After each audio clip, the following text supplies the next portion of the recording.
who are having a discussion about enrolling in a university course. First, you have some time to look at questions 1 to 7.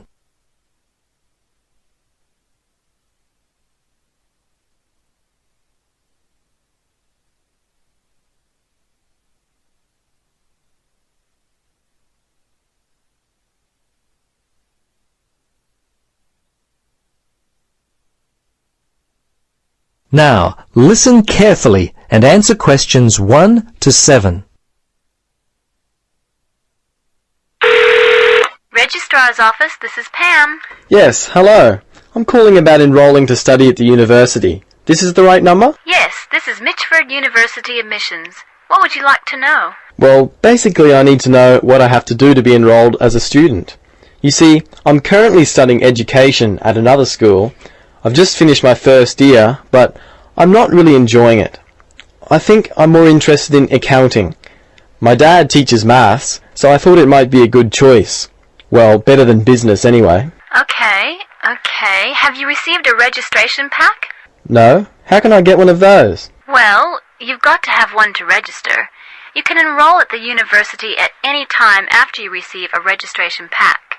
These are usually available from September for first-year and transferring students, and from November for returning students. On the basis of the information contained in the registration pack, you should attempt to make a firm choice about which courses to study before completing your form. I see. So I've only got a month to get my registration pack in. Can you send me one? Sure. If you are close to a high school, the registration pack and university prospectus are available from the Careers Advisor. Would that be helpful? Well, the closest school's too far away and I haven't got a car. Are there any other ways you can send it to me? Well, for prospective students who have already left school, the registration pack and prospectus are available from the university information line. But that might not be of help for you? No, not really. I'll tell you what. Why don't you give me your contact details and I'll send a pack out to you. At least that would be a start. Okay, sounds good. Right. Firstly, what's your name? Richard Dreyfus. That's Dreyfus. Your address there, Richard?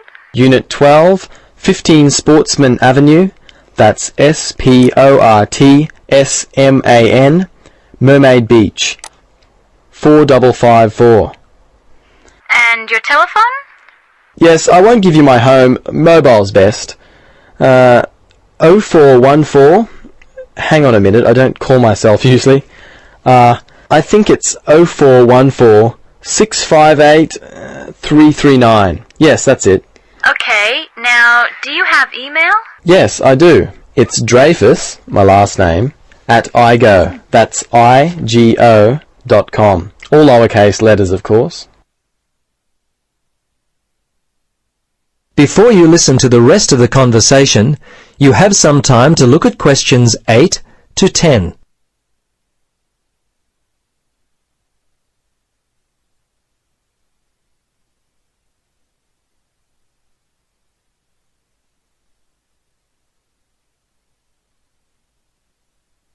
Now listen carefully and answer questions 8 to 10.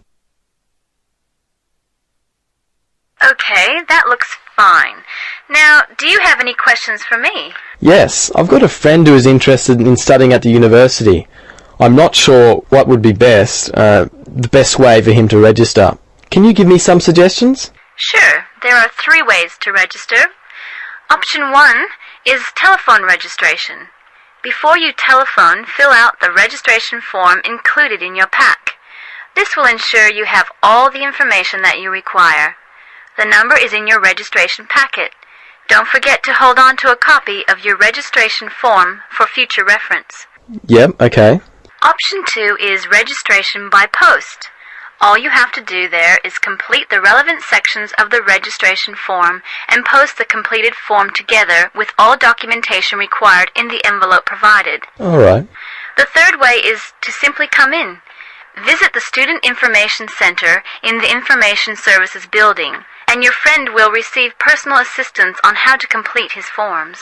Thanks very much. You've been most helpful. You're welcome. Good luck with your future studies.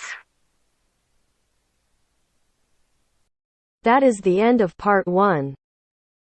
You now have half a minute to check your answers.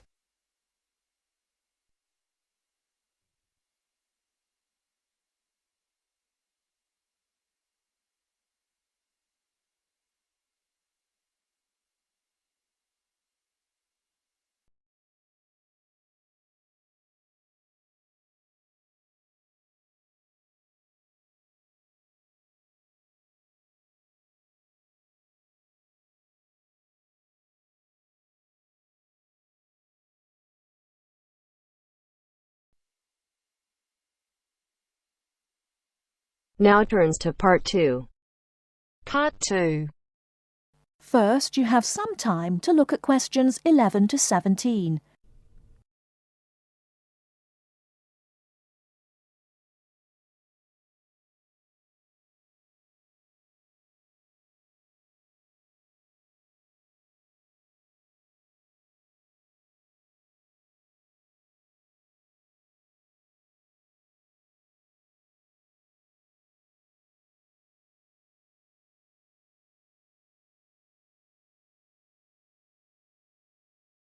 Now, listen carefully and answer questions 11 to 17.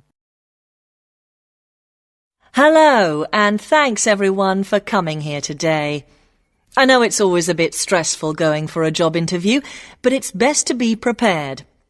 For any of you who may not know me, my name is Fiona Ogilvie, and my job is to offer guidance and support for students with special needs.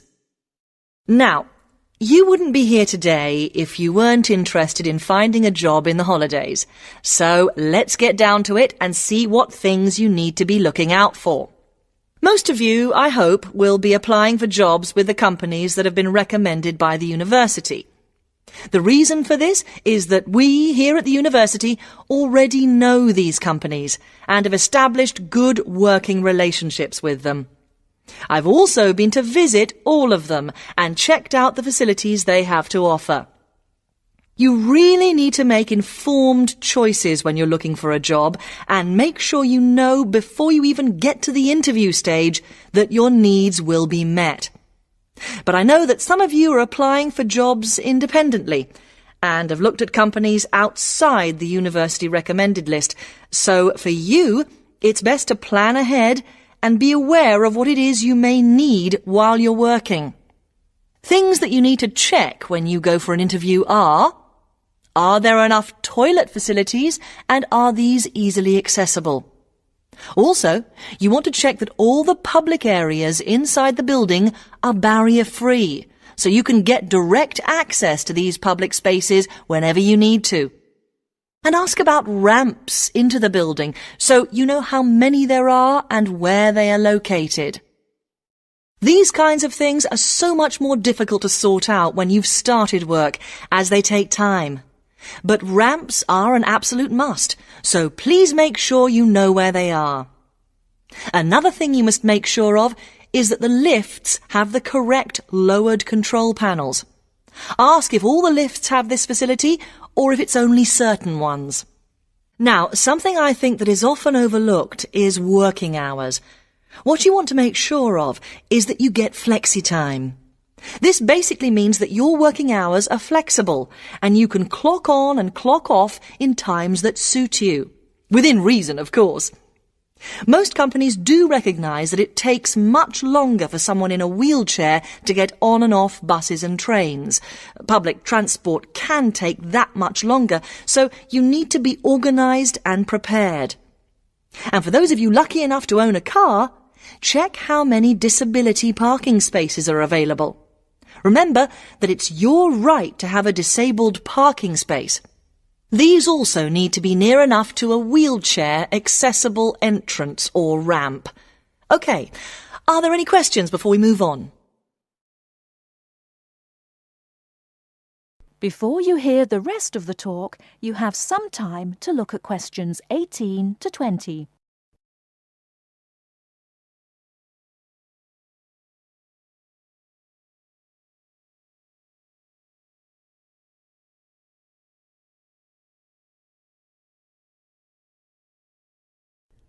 Now listen and answer questions 18 to 20. Right, let's move on then. Now I want to talk you through the series of visits to companies which we've got planned for next week. On Monday morning, we will be visiting the Lowland Hotel. They have various summer jobs available, working as a receptionist or conference organiser in their busy conference centre, organising and setting up conferences. You need to be prepared for working in an office environment and spending quite a bit of time talking on the telephone. The bus leaves for the hotel at 9 a.m, so make sure you leave yourself plenty of time to get there. When you arrive at the hotel, please gather in the reception area and wait for someone to take you to your first session, which will be a talk. The talk at the hotel will begin at 10 a.m, and then there will be a short tour of the hotel. There will be a light lunch provided, which is usually salads and sandwiches. The next place we'll be visiting will be on Tuesday afternoon. We'll be going to visit a little local company that makes handmade paper and cards. For those of you studying art, this may be just what you're looking for. We'll be taken on a tour of the company which lasts 3 hours. The tour will start at 3:30 p.m, and after that you'll have a chance to meet some of the staff. Tea and coffee will also be provided. We have no trips planned for Wednesday, but on Thursday morning we'll be going to Tobago Travel Agency. This is a very popular choice amongst our students because you can get student discounts on holidays. We've booked a coach for this, and it'll leave from outside the refectory at 8 a.m. You'll need to bring a packed lunch for this, so please don't forget. There is a little canteen where you can buy hot and cold food, but this is closed on Thursdays. Friday, we'll be having representatives from all the companies visiting us, so you will have a chance to ask any questions, and of course, put your name down on the list if you're interested in working for them over the summer. This event will take place in the main hall next to the library, and it'll run from 10:30 until 4. I really hope you make the most of this excellent opportunity to not only earn yourself some extra money, but also to gain experience of what it's like to work. And if you'd like to find out more, then please ask some of the students who worked last year. They're all wearing green badges and will be happy to speak to you afterwards. That is the end of part 2. You now have half a minute to check your answers.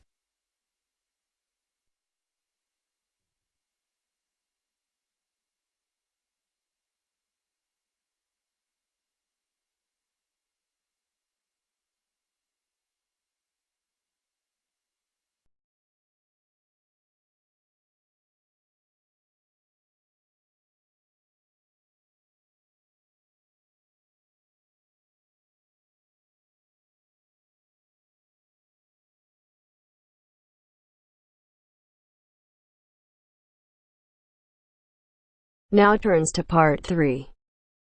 Part 3.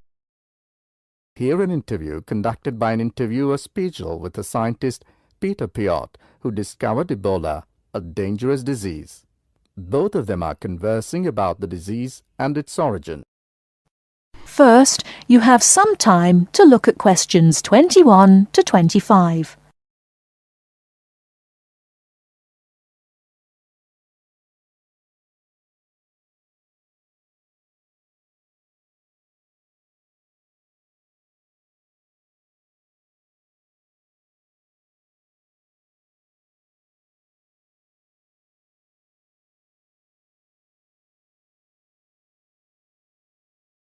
Now listen carefully and answer questions 21 to 25.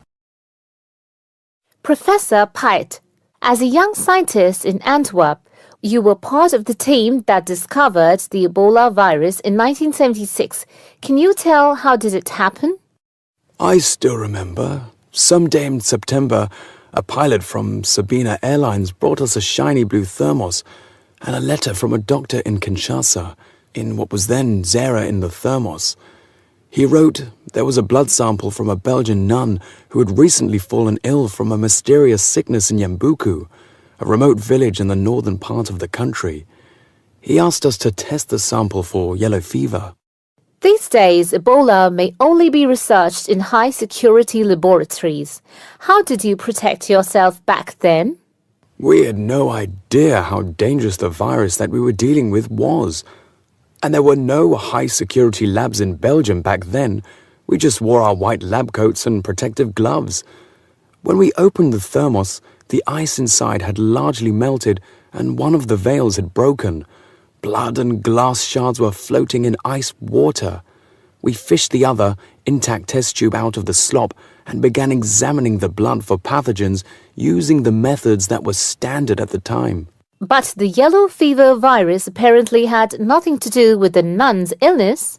No, and the test for Lassa fever and typhoid fever were also negative. What then could be? Our hopes were dependent on being able to isolate the virus from the sample.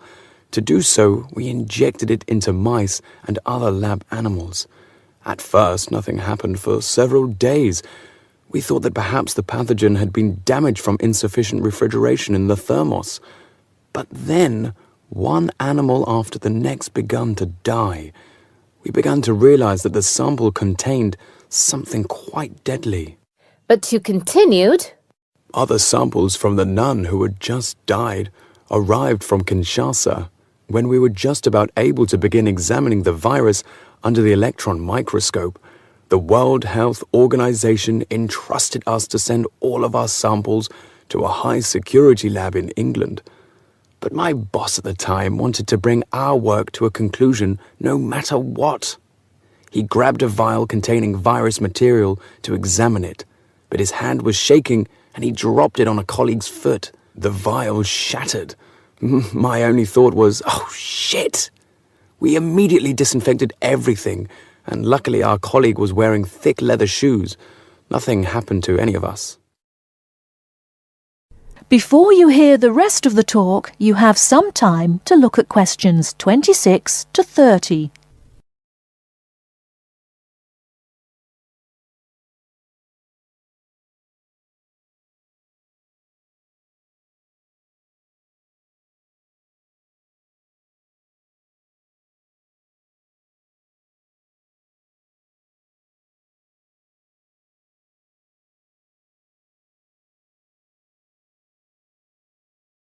Now listen and answer questions 26 to 30.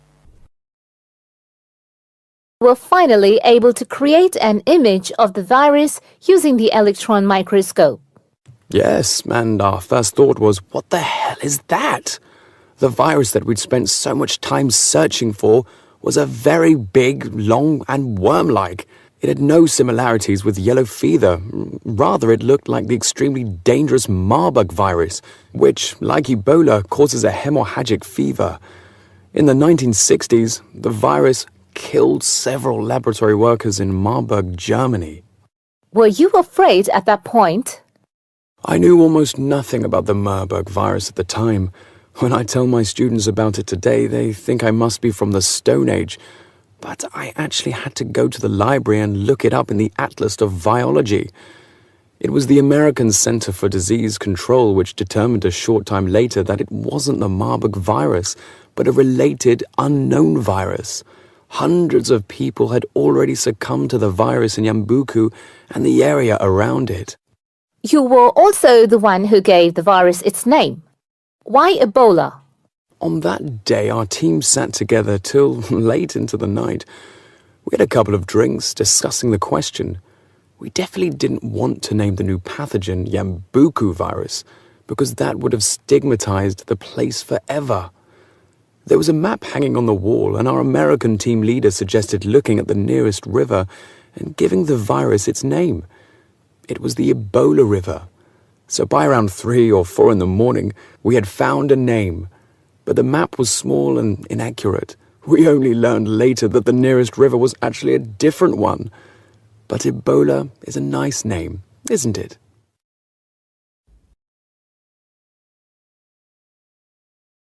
That is the end of part 3.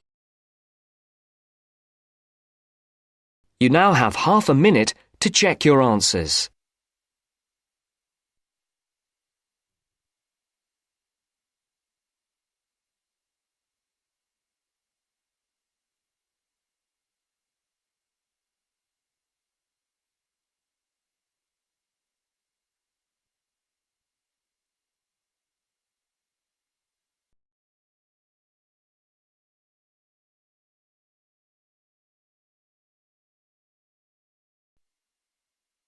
Now turns to Part 4.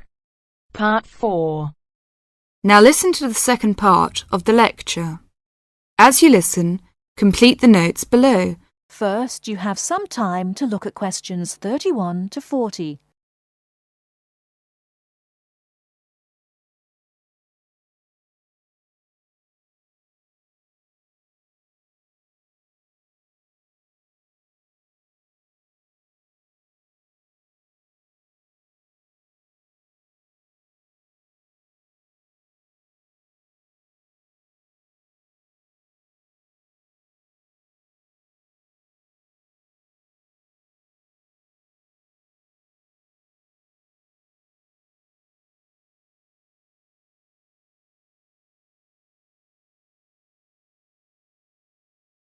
Now listen carefully and answer questions 31 to 40.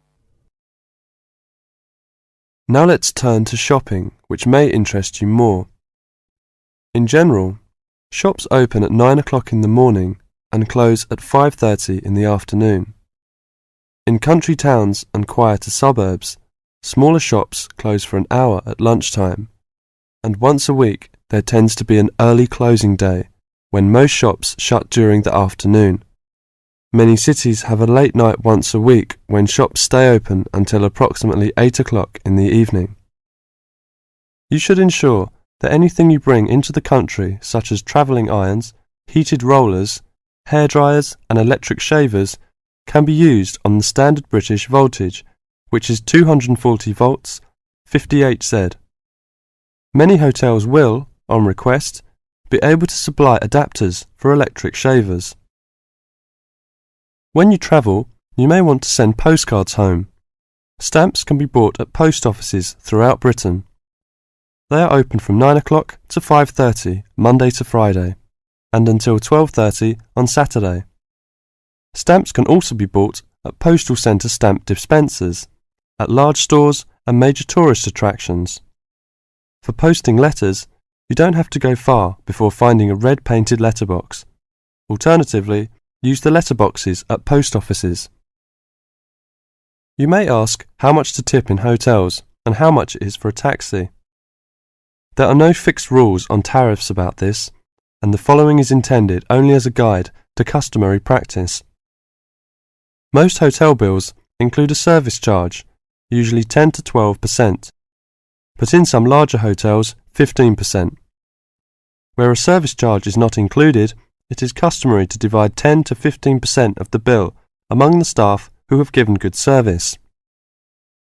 In restaurants, if a service charge is not included in the bill, then 10 to 15% is usually left for the waiter. For porters, we usually give 30p to 50p per suitcase. For taxis, 10 to 15% of the fare. Hairdressers, £2 according to how much work they have done, plus 50p to the assistant who washed your hair. If you drive in Britain, you should remember to drive on the left and overtake on the right. The wearing of seatbelts is compulsory for the driver and front seat passengers. Now let's talk about full details of Britain's road regulations. A copy of the Highway Code can be obtained from offices of the Automobile Association, AA, or Royal Automobile Club, RAC, at most ports of entry. These two motoring organisations can also provide plenty of helpful information to all motorists. Contact AA. Telephone is 01 854 7373, 24-hour service. RAC telephone is 0304 204 256, 24-hour service. For something more serious, telephone operators will give you the telephone number and address of a local doctor's surgery. Alternatively, you can go to the casualty department of any general hospital or, in the case of severe emergency, dial 999. 999 is free. Remember, unless you belong to a European Community country or one with which the UK has reciprocal health arrangements, you will be charged for the full cost of medical treatment in Britain, except in the case of accidents or emergencies requiring outpatients treatments only. It would therefore be wise to take out full medical insurance before leaving home. That is the end of part 4. You now have half a minute to check your answers.